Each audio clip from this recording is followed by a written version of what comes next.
গল্পটা যেমন ছিল, আমাদের নিশো ভাই ইজিলি 2 নাম্বার জায়গাটা দখলে রাখতে পারতো, বাট অনেস্টলি স্পিকিং ক্যান্ডিডেট এখন 4 জন: চঞ্চল চৌধুরী, আফরান নিশো, সিয়াম আহমেদ, আরেফিন শুভ। এখানে সবাই অনেক ভালো করতেছে অ্যান্ড এখানে কেউ কাউকে বিন্দু মাত্র ছাড় দিবে না। আর আমাদের মেগা স্টার খান সাহেব ডে বাই ডে নিজেকে ছাড়িয়ে যাচ্ছে।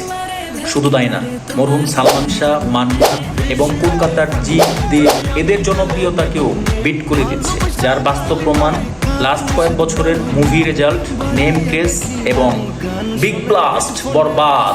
তবুও আমি বলবো, একটা দেশের সবচেয়ে বড় তারকার গুণাবলী আরও অনেক বেশি হতে হবে, যাতে সব শ্রেণীর দর্শক এবং হেটার্সরা ইমপ্রেসড হতে বাধ্য হয়। আর সাকিবিয়ানদের বলতে চাই, আপনারা কারো প্রোফাইলে গিয়ে বকাঝকা করে নিজেদের সেরা প্রমাণ করতে যাবেন না।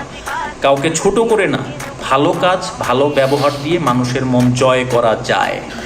এফএ ফারজানা, শারদ মিউজিক, ফারাবি, রিফাত রিয়াকশন এদের মতো কোয়ালিটিফুল ফ্যান হন। আর কথা কম বলে ধিপ ধাপ ভিউ বাড়ান, আর সব রেকর্ড বরবাদ করে দিন। কিছু রিপিট সিন এবং মুভিতে 4টা গান থাকলে ভালো হতো। এছাড়া বরবাদ ছিল আমার দেখা সেরা মশলাদার বাংলা মুভি।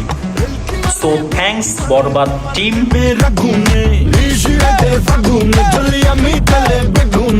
ভালোবাসা গালি মারি কার নিষেধ বারণে, বাড়ি গিয়া দেখি নানি গান শোনে হেডফোনে।